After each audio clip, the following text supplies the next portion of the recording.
L'émission Tunkaraké fait des heureux gagnants à travers les questions sur les villages. Mali tungarangew BMC kokura bla senga tuguni yasa ka BMC ka client aka nogon kojugu i dan dro kata www.demand-bank.com o sanfala la misalila a fleni i jamuni togo ibo doya ika bara ibo sebeya ika nationalité ibo sebeya ika adresse email ibo doya téléphone numéro ɲɛfɛ i ka indicatif kɛtɔla i bɛ plus kɛ ka sɔrɔ ka indicatif kɛ o tɛmɛnen kɔfɛ adresse complet i b'o don i bɛ maa fila ka nɛgɛjuru sira di ni ko balalen cuna u bɛ se ka i sɔrɔ cogo min na kungolo photo o kelen fara o kan i bolo digi a yɔrɔ kan ka o kɔri a bɛ ci miniti fila dɔrɔn jaabi bɛ na i ma i ka téléphone sira fɛ SMS la k'a fɔ i ɲɛna i ka taa i ka boîte email kɔnɔna na ni ka a confirmer ni o ye k'a sɛbɛntiya walima n'i bɛ fɛ ka yɛlɛma min don i ka compte dayɛlɛ la BMS la i bolo digi a yɔrɔ kan n'i y'a sɛbɛntiya k'a confirmer o tɛmɛnen kɔfɛ kungolo photo k'o fara i ka carte d'identité walima i ka passeport ni o t'i bolo walima nina minnu dati ma ban ka o kelen fara o kan k'a confirmer tile 3 dɔrɔn kɔnɔna na i ka RIB bɛ ci ma i ka boîte email kɔnɔna la i bɛ se ka baara kɛ ni min ye sanga ani waati bɛɛ lajɛlen na k'i ka wariw bila taxifoniw fɛ walima locataires kɔnɔna na walima call shop ni o ka gɛrɛ i ma i bɛ taa plateforme tungarange sanfɛ ni o ye www.tungarange-code.com ye BMS SA ka aw mako ɲɛnabɔ. Très heureuse de vous retrouver, mes chers amis de la diaspora. Une fois de plus, nous vous remercions d'être fidèles à votre émission Tunkaraké, qui ne cesse de parcourir vos villages afin de montrer au monde entier votre engagement pour votre village. Et surtout faire des heureux gagnants à la fin de chaque reportage sur le village. Fanta? Oui, manana. Bamananw ɲumana ko dugu bila ka fisa laada wuli ye. An ka bi jamukan ɲi a y'a lase dugu dɔ la n'o tɔgɔ ye Buyagi n'o bɛ Gindi Magan Kayi mara la. Buyagi dugudenw u bɛnnen don ani u ka dugu tungaranke minnu bɛ baara kɛ u ka dugu kɔnɔ. An tɛna nin ko bila ka sumaya an bɛ taga Buyagi walasa ka faamuyali caman sɔrɔ u ka tungarankew ka nin baara kelen ɲuman ninnu na. Aw ni ne an ka jɛ k'an balimakɛ Sofa lamɛn. I n'a fɔ Nana ni Fanta aw bɔra k'a fɔ cogo min na bi an bɛ dugu min na o ye Buyagi ye ale bɛ Kayi marabolo kɔnɔna na. A dugu baara caman kɛra a kɔnɔna na ka sabu kɛ a dugudenw ye minnu bɛ kɔ kan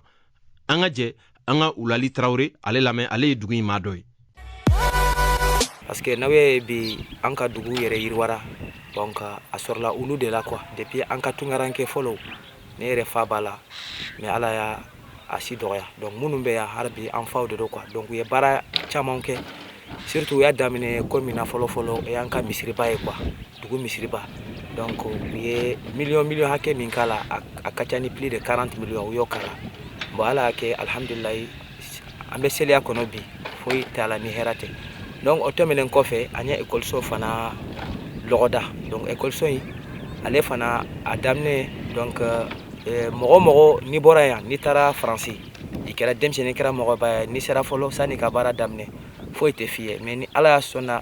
don min na i ye baara daminɛ donc a bɛna f'i ye bon karisa sisan cotisation bɛ tan de 100 ni kɔ donc u b'a kɛ kɛsi la donc u y'o de kɛ ka kɛ fo u sera ka ekɔliso dilan donc bi alhamdulilayi ekɔliso in kɔnɔ ka ekɔlidenw kalanna la bi donc bi ekɔlidenw dɔ b'a la yɛrɛ ne yɛrɛ ka collègue Salu olu de tun ye ka première élève ye bi ale kɛra enseignant dans l'école même donc dugu bɛ ka enseignant dɔ fana sara o ye Monsieur Ndiaye ye donc olu fana y'an ka ekɔliden fɔlɔ ye bi alhamdulilayi an y'a ye an ka ekɔliso parce que a ye ko dɔ yira n na quoi parce que an ka ekɔliden olu yɛrɛ de kɛra an ka enseignant ye bon dɔ fana bɛ baara kɛ an ka centre de santé yɛrɛ kɔnɔ donc o kɔfɛ donc an wulila an ye centre de santé fana daminɛ depuis fɔlɔ a tun ye bɔgɔso de donc an nana ko ye donc évaluation caman kɛra kɔnɔ donc u tilala ka na ka cotisation wɛrɛw dilan des millions et des millions donc u ye dɔgɔtɔrɔso fana dilan donc bibi an ka dɔgɔtɔrɔso n bɛ se k'a fɔ a bɛ fara dɔgɔtɔrɔso ba minnu bɛ an ka commune kɔnɔ quoi donc hali bi an ma tila baaraw la parce que carrelage kan ka k'a la fɛn wɛrɛ ni fɛn ka k'a la donc ne yɛrɛ bɛ n sariya an ye électrification min k'a la yɛrɛ donc le coût de l'électrification surtout a bɛ évalué fo vers 6 millions et quelques parce que an ye frigo k'a la ka ventilateur k'a la ka bɛ électrifié bibi alhamdulilayi a bɛ se ka yira k'a fɔ vraiment Buyagi émigré minnu bɛ tunga la surtout minnu bɛ Faransi vraiment u ye baara yɛrɛ de kɛ an b'u remercier donc o kɔfɛ fana an tilala ka na cette année an ye logement an y'o fana dilan an ka centre de santé kɔnɔ min b'a yira k'an ka dɔgɔtɔrɔso mɔgɔw olu bɛ se ka si a kɔnɔ quoi donc an ye million hakɛw dɔ k'a la a bɛ taa fɔ 12 millions na ɲɔgɔn na donc émigré u t'o kelen na ko mana na dugu kɔnɔ hali ni dugu ye kungo sɔrɔ olu de b'u jɔ n'a ye quoi hali ni dugu ye kungo sɔrɔ ni a kɛra 5 millions 10 millions an ka émigré vraiment on doit les féliciter donc n'o fana bɔra la san o san an ka impôt taxe communale ni fɛnw an ka émigré de b'a wari hakɛ nati fɛn fɛn bɛ miliyɔn 1,500,000 san o san an b'o sara an ka mairie la bɔ impôt b'a la impôt voirie b'a la taxe b'a la fɛn wɛrɛ b'a la donc o kɔfɛ fana donc n'i y'a estimé dɔrɔn n'i y'a mafilɛ dɔrɔn san o san n'i y'a mafilɛ buya kɔnɔ fɛn fɛn 15 millions wala 12 millions o kɔni bɛ jigin an ka dugu kɔnɔ a tɛ taa foyi la ni dugu kungow tɛ quoi. Ni ɲɛfɔli ninnu kɔfɛ Buyagi dugu u sera ni ka yiriwa caman kɛ jango tigɛri ɲɔgɔnma bɛɛ kelenya o bɛ se ka sabati cogo min na u ka dugu kɔnɔna na ka sabu kɛ dugudenw ye. An ka jɛ an ka nin seereya ninnu lamɛn. Dirisa Mayiga ale ye lakɔli karamɔgɔ ye fondamental la ani ka taa se Musa Darame ma ale ye madrasa karamɔgɔ ye. Parce que n ye dugu caman ye bon ni tunkarankew m'u cɛsiri école ko bɛ cogo min na a tɛ taa ɲɛ quoi parce que olu ka dɛmɛ de bɛna fara gouvernement ta kan pour que ka se ka kalan fanga don kalan na kosɛbɛ bon vraiment yan kɔni vraiment kɛlen ka u wasa don a la kosɛbɛ an b'u remercier. An ka madrasa so a bɛ komi san a ye tiɲɛni k'a la parce que an ka madrasa so binna bon an y'a ɲini école mɔgɔw fɛ ani mairie mɔgɔw donc ani dugumɔgɔw ka se ka place d'an ma école so la an bɛ se ka an ka baara continuer n'o ye cogoya min na donc dugutigi ye an labila an ka baara kɛ bon école kɔnɔna na yanni ka wagati dɔ se après u bɛ madrasa so kura jɔ bon mais o madrasa so kura in bon o bɛ jɔ cogoyani min na o kɔni ye aventurier minnu bɛ yan bon olu de bɛ bolo fara ɲɔgɔn kan ka wari bila ka na ka madrasa so jɔ donc olu de b'o kɛ a ma mɛn kosɛbɛ u ye a kɛ bon donc u ka chef yɛrɛ bɔra yan n'o ye Tutu Magasa ale yɛrɛ bɔra yan o y'a kuma fɔ bon donc a ko ko a bɛ taga n'a tagara après u kan ka kɛ cogoya min na u bɛ na a kɛ ten quoi village mɔgɔw sisan olu de bɛ an ka salaire kɛ bon a bɛ ta cogoya min na a bɛ ta madrasa effectif fɛ ni denmisɛnnin hakɛ mun donna madrasa la donc olu de bɛ ta san kɔnɔ i bɛ mun sara ani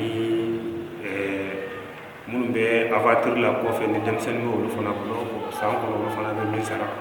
u sara cogo u bɔlen don ɲɔgɔn kɔrɔ dɔɔni parce que mun bɛ sigi dugu kɔnɔna na n'i tɛ aventure la n'i ka denmisɛnnin b'a la o donc e bɛ sara mun kɛ i ka denmisɛnninw tɔgɔ la o ni minnu bɛ aventure la o tɛ kelen ye minnu bɛ yan olu bɛ 10 000 francs olu b'o ɲɔgɔnna de sara san mun bɛ bɛɛ kɔnɔ donc minnu bɛ aventure la olu bɛ 13 000 francs parce que o b'a jate euro de fɛ a bɛ jate 20 euros olu b'o de sara mɔgɔ kelen o kelen donc o bɛ bɛn CFA 13 000 francs donc après ni o salaire ninnu kɛra ni olu kɛra sisan bon maître ka salaire bɛ bɔ o la bon dugu tunkarakɛw ne kɔni bɛ min fɔ o ma n'i y'a mɛn ko dugu kɔni jɔra vraiment tunkarakɛw de don ni dugu ɲana ka taga ɲɛ tunkarakɛw de don ne kɔni bɛ mun f'u ye toujours ne b'u encourager de u bɛ baara mun na u ka dɔ fara kan kosɛbɛ hali b'u ka dɔ fara kan kosɛbɛ parce que n'i y'a jateminɛ bi la minnu bɛ kɔfɛ olu ye baara min kɛ dugu in kɔnɔna in na minnu ye dugu in sigi fɔlɔ ka kɔrɔ n'i ye olu ye o dɔw lawuli bi donc k'a yir'u la ko dugu situation filɛ nin ye o tɛ se ka kɛ o bɛ da la vraiment u ye baara kɛ hali k'a daminɛ kalanyɔrɔ jɔli u yɛrɛ ye ani ka sato jɔ u yɛrɛ ye ani ka dɔgɔtɔrɔso jɔ u yɛrɛ ye vraiment u ye baaraba kɛ hali bi an b'u encourager de o b'a a wari bɔ nafolo min na an bɛ dugawu kɛ ala ka nafolo ye ala ka barika ala ka jide hali bi. Buyagi dugudenw diɲɛ ko bɛɛ o ju ye kɛnɛya ye o de la u ma ɲinɛ u ka dugu kɛnɛyaso ko kɔ u sera ni ka kɛnɛyaso jɔ u ka dugu kɔnɔ ani furaso an ka jɛ an ka Seyibu So ale lamɛn ale ye kɛnɛya tigilamɔgɔ ye ani ka taa se madame Nɛnɛ Jara ma o ye musolajigin dɔgɔtɔrɔ ye n'a bɛ wele ko sage-femme. dɔgɔtɔrɔso kɔni ne ye dɔɔni min kalama la c'est juste dugu de t'a dɔn bon furako fanfɛla fana la ni gɛlɛya nana c'est juste an yɛrɛ de b'a gérer dugu yɛrɛ de b'a gérer ne yɛrɛ b'an ka commande kɛ furako fanfɛla la ko a jɔyɔrɔba de bɛ an tɛ se k'a fɔ ko kɛra dɔgɔtɔrɔso yɛrɛ ye a kɛra pharmacie fanfɛla na olu jɔyɔrɔba de bɛ olu de y'an dɛmɛ an sera menjual intégré voilà mais financièrement bon en même temps aussi comme bien à nous de baroka vraiment on bon we chasing na lomba amba ñu fe wa do fa vraiment anska fu na ko wala merci do follow something to the marché ko so ni sisa bala alhamdulillah kafsa gida na be baraka ma sarafa na ma gida so ala mo fana de pensera ya fo bi ko to wa ma sama ko ko ni amse ko fo li ra dum bara fana be ka ke kanya amma ko mara jo fa fa na nya fu yo ko ko to da ba ni ka dam ko be baraka aran ko balo tiara de pando na ya fo bi jo ma ka balo depuis ndona ya beka bonya min doron ke no doron bene fa demisani fara mo ko baka be yembo ko to ya mo foy ma se ma ne ko ni bu fo ka bonya kam kalansow jɔlen kɔfɛ lakɔlisow ka taa bila madarasa la ani ka fara kɛnɛyasogo kan buyagu dugudenw u y'a jateminɛ fɛnɛ u be se ka fɛɛrɛ jumɛnw tigɛ baarako la dugu denmisɛnw ye jango minnu be n'olu kun taara tunga la ni tunga gɛlɛyala u bolo n'u seginna ka na yaasa olu ka se ka bolominɛyɔrɔ sɔrɔ u yɛrɛ la jaje njayi ale ye tungarange kɔrɔ ye min tun bɛ Algérie. Fɔlɔ yana karamɔgɔ yana ka école daminɛ Buyagi yɛrɛ yana en 1999 ne yɛrɛ wala 1992 ka premier cycle kɛ yana fo ka taa se seconde cycle fana kɛ Ambederi RD la nana ka san saba kɛ yan ka école passé ka taa lycée kɛ Afrique Unie la Kayi bon ne yɛrɛ nana sisan ne dɛsɛra bon an ye école bila ten n ye baara daminɛ o baara daminɛ ko na sisan tungarange fana wulila ne nɔfɛ ko sisan u y'a ye cogo min na ko vraiment n tagabolo ka d'u ye bon n b'a fɛ olu fana b'a fɛ ko n ka denmisɛnninw lakalan n ye dɔɔni min sɔrɔ ka fo ne dɔɔni fana di olu fana ka denw ma sisan bon ne ye école daminɛ salon de en 2019 comme ça 2018-2019 n ye daminɛ Buyagi yan na bon sara fana tun bɛ kɛ kalo o kalo bon an kumana ka a kɛra 70,000 de bon ɲinan ta u y'a lajɛ ko vraiment cɛsiri fana b'a la bon sisan kɔni u ye 1,000 fana fara a kan bon an bɛ nin cogo de la vraiment u ye ko mun kɛ ne la vraiment ne b'u fɔ a bɛɛ la fɔ ala k'an bɛɛ kisi gɛrɛgɛrɛ ma bien u ka sara in fana vraiment a ye nafaba de se ne la ma parce que yani n ka yan école karamɔgɔya daminɛ fɔlɔ n tun b'a fɛ ka tagama de la bon n y'a daminɛ yɛrɛ fɔlɔ n taara Algérie bon Algérie ye sɛgɛn mun yɛrɛ da ne yɛrɛ min kan ne yɛrɛ ni ala dɔrɔn de b'a dɔn bon o ye o fɔlɔ ye sisan bon k'an yɛrɛ sutura n bɛ n ka du kɔnɔ ka dɔɔni sɔrɔ k'an muso ni n denw k'u balo n'o ye vraiment o diyara ne yɛrɛ bon n'a sera an fana bɛ se ka kalan sɔrɔ hali bi denmisɛnninw ka kalan kɛ komi an fana ye dɔɔni sɔrɔ cogo min na k'an ka se ka baara kɛ an ka faso yɛrɛ kɔnɔ o fana de ka di ka taa tunga fɛ parce que tunga bɛ cogo min na vraiment ne yɛrɛ dɔɔni ye a la mɔgɔ tɛ se ka mɔgɔ bali k'a kana taa tunga la mais vraiment tunga bɛ cogo min na a ka gɛlɛn dɔɔni a ka gɛlɛn yɛrɛ bien. Buyagi dugu u jan bɛ u ka laadaw an'u ka tabiyaw bɛɛ lajɛlen na o min na dugu maakɔrɔw sanga ani waati olu b'u janto denmisɛnw na ni ka ɲɛfɔli kɛ u ye olu yɛrɛ ka ɲɛnamaya taabolow kan min b'a to denmisɛnw u ka se k'u janto u ka dugu la ka dugu kanu i n'a fɔ a kan ka kanu cogo min na yaasa k'u ɲɛsin a baara yiriwaliw ma an ka jɛ an ka maakɔrɔ Singali Kanute ale lamɛn. Jare Buyagi ayi alhamdulillah tige ngalla la ngodo bugu men kan Allah suna jabe ngegiri re 30 janvier 80 ndaga kilimo bugu ti bongo gida wa bongo le qaso alo bito qaso le temple le bito le kenyano apa lengida ali mbiyal londi ngiri bongo 18 février 80 dans la France giro France da tige ngalla da wa le qaqo kerginyano karagande no ko nyala ngi bo ngari ya ken no kono ku kipase kesu foga bera sinay ku bere be go batta foga bero 80 81 Allah nya ko nya de kati ngite parce que kati ndi me ko 81 agar serbe nyuno nga and kati kemo malaga mangor jaralle ka foga ber kajin kita Kenya ko alhamdulillah woni Kenya no gonga parce que angana gira ga fo mori wajibi ñaan wor yo ko tibana ko wor jaxen nañ yo ko wor jaxen na le danta ko me terse ke ko mo il ngana créer ante le gole moria beri biro ñana nga ina te danter mbiro il ngana créer ante le kunya batenga ana ga gole mori gella la gana ngor jaxen ci ronde angana rota ya awagali ina te la métier ku me nya golle ngani su ina ko le métier ku me nya mo gedi manevre nya gene ga inati ya manevre nya bo manevre mo daga golnya e gonna kan pe koye e go kaso e ko ina ngam bo sheyme o no kundu nya ke tutu maga sabe ga giri re dar batra ngera sino kergi ado costume nya me mo golnya ka ban o kaga ni golle kebe ni golle na hôpital ni pièce ni bana kam na singana kutu kuna ina métier go na nga policiage kina na merenya na fe kebe ga green garnya kebe ga machine na kutu na bege après ina poli igana poli ina wank ina te dégrachage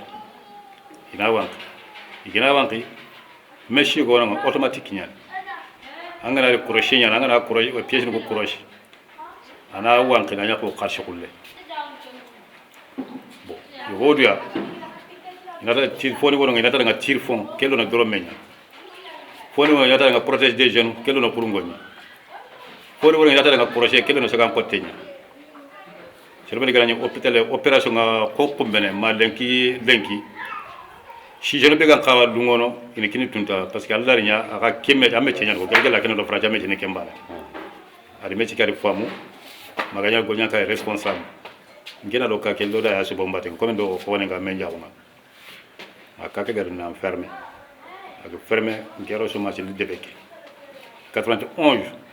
92 ni le 4 francs CFA bon l'entrée américaine chômage l'entrée ma 96 lo veringa ko no ma na verglas lo no da 10 ans no c'est que le 96 ma 2007 2018 ni bon kendo ngari yere ni jangre bo ka ke kenyo patron kan fo ga ngal fo ga be wara amene fulani haruna farfan ku shini golina ka ke har ku shi wala parce que comme golel lo bon comme na diga mendo fondi bo ma 2008 ke ka ke permet kata parce que ngem ni ko syndicat nyay ko bo har ngari yere amerique ya ni en place ke to syndicat ko bon ko kan to falle parce que dura ngo ma ka ke su ganani gana su licence yo ko to ko falle ngegere ngega ka jamere ngegere parce que an to ka ke su falle bo hara ka to ka ke falle patro kere membe ke on ken place mutu PDG ndoko kelli ana programme bana ngol nanga mais kota go daga inspecteur mori parce que abana me dura na ngol nyaka ke finalement wa inspecteur ngari aga amer go na place ke wala tara nga fini fil mana sire ke fe mana kama ana amer wala parce que ambare ngol go nyaka nga c'est interdit en cas d'accident c'est interdit accident ga daga ke foga ndanga bon produit la ga problème kita gele change ga tangi mana perdi ma parce que amer dura ambane ga go nyaka ba yi amer wala quoi o ngero somaji liere ken no godi ngira de ko ke shubono bo ngetel ngala re ngana shina bakatan na daga malla ganyana 2018 ke 2018 ke ngede emprere tetuno ko yo liere ken do ke subaka nga liere ay mais sari kemula ro gollu be de bari o ko no wo ngakati ngo gollu be de bari kempa ke juma misirenya juma ke misire ken kata o khirche go magani nata ala samba fofana wali barta siri metan nakati wujune bo ken tan nakati wujune o soro mo go bo tan soro dangani ba mo o soro dangani tan nakati sire khalla di tun ko o courage mutu igati ne qasim ko do kana me ne berta ala samba nata garayan del mo do gati sire kan non non ko ne be ga ngo ala ga fo on tu bana woljo yo ko na ga dal sina ambarta tan nakati wujune presque o siri mesu ga ga mi do fatu mi do tan nakati wujune angoro pour que nyatu ga wa biske juma mi sire kundu malla ga ken na nyeme ken ngi nyeme na frek mo ko dun kan de bari ke ma ke musangi ba fakara mo ni Kenya na le na do ko torin kan de bari bo na li me awa na ganu nyeme de bari bo alhamdulillah ti ke ngala har ba ko projet bane yani o ga kamara na parce que si len no o bartande ben kem bartande fata kem nga siri meso anga golnyana anga tampile wujina tugana anga rono keske china anga golina haranga ma golina anankania tampile ko jina anga tugana anga na tuga kelno kesinya kuro gollu be go maga ado arakotonu be gana nya ina bo khashike ko alhamdulillah tigan ma garna ko to ko tan kata ari yer ngod ko tan kay ko taga omri ta kenga kemfina kem ka gollenga kala gana bo kiduna yirigi mora di banu ko Allah gana awa warjo kun choni bo ku bene be go maka projet ngal sa yiri ko kem bayi yana pele kem nga ngari keddi ko tan ka be ko parce que yeru yano getta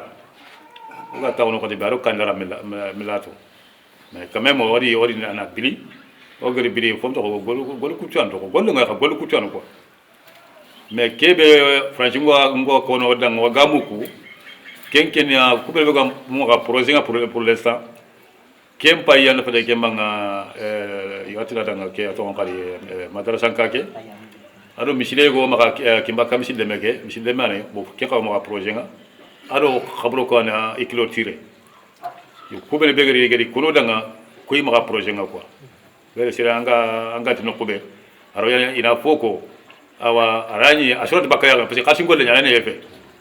ana yefe bo franche kada akoto kadi parce que o kota akoto bo golle akoto bo kadi ganda ma halan to gona kesu har mar men kenni warje kanyam bo donc o griya na to tele do fa banka e golnya ona fosro yimme ona de bonde bari har ko mena so kenni kundunya har ko mena so kenni kundunya ngi kila ga fo murishu anka hande be oro kangindi ora ga tenne har ke musangi ba be ga yere sa fa ga projet ni manka ko nyasa parce que awda ay mena deta ingina bo sino sugaro mo ga de projet ke nyade be ayina rata su debene en gros ta bane ka sino sugaro mo ga roche ke de quand même yo o ku ga fonne be tu ga fonne be to Allah gari ni haklenga kempa kiya ko nana ani fanta ambora ka yesisan ani ka me ni sheria munun kera konnanjela la buyagi dugu kan ne ba nyini aw fe sisan aw ka dugu den do wele yasa nga famyali chama soro. Bonjour Monsieur Magassa. Bonjour. Aujourd'hui, l'émission Tunkaranke est dans votre village et nous venons de voir des témoignages extraordinaires sur l'indispensable apport financier de ces ressortissants. Alors vous, en tant que président, comment vous vous organisez pour faire un tel investissement de développement pour Bouyagui? Bon, bonjour. Pour l'organisation pour réaliser ce projet, demande beaucoup d'efforts parce qu'il faut sensibiliser tout le monde pour faire des cotisations. C'est les cotisations 70 à 75%, ce sont des cotisations. Maintenant, il y a des partenaires financiers qu'on sollicite. Bon, donc ça nous complète quoi en fait. Sinon, c'est la majorité de nos réalisations, ce sont les cotisations villageoises. Et pour la main d'œuvre, c'est les villageois même qui sont là au charbon, parce que même si les partenaires nous aident, nous-mêmes on est obligé de payer 10 à 20%. Donc voilà.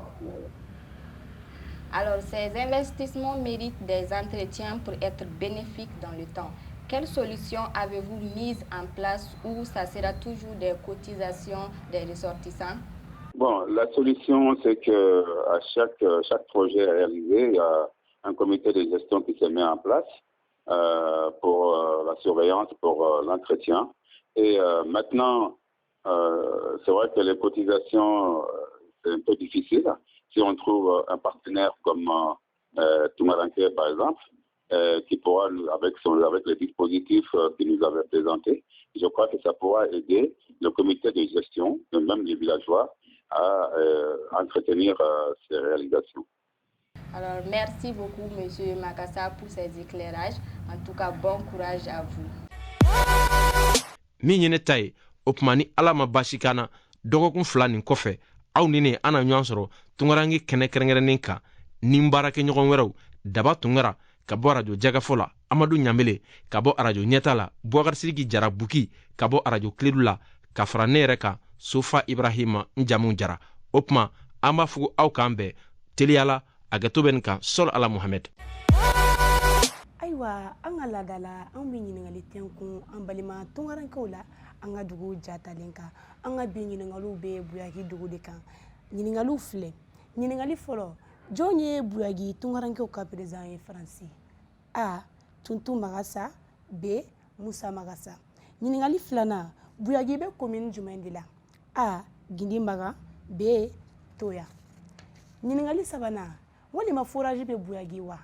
A. Awɔ. B. Ayi. Walasa ka jouer a ka nɔgɔn, i bɛ www.tunkaranke-code.com i bɛ jouer tunga ye, o ye gelé. Pour jouer, c'est très simple. Tapez www.tunkaranke-code.com, cliquez sur Jeu Tunka et voici les questions. 1. Qui est le président des ressortissants de Buyagi? A. Tuntu Magasa. B. Musa Magasa. 2. Buyagi se trouve dans quelle commune? A. Gudi Makan. B. Toya.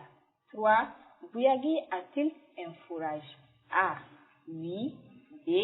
Non. Ensuite, cliquez sur Envoyer. Aïwa, ni tun ye an ka jamukan kura ye n'o ye émission Tunkaranke. An b'a fɔ aw ɲɛna ka aw kan bɛn a ɲɔgɔn wɛrɛ ma inchallah. Ala ka Mali dɛmɛ, Ala ka bɛn sinsin Mali kɔnɔ. Amis téléspectateurs, nous vous invitons à répondre massivement aux questions sur Buyagi pour faire gagner un proche au Mali des sacs de riz, des sacs de sucre, des bidons d'huile et beaucoup de ceci. Et ceci met fin à cette émission d'aujourd'hui. Nous vous donnons rendez-vous dans 2 semaines pour un autre numéro dans un autre village. D'ici là, portez-vous bien et qu'Allah bénisse le Mali.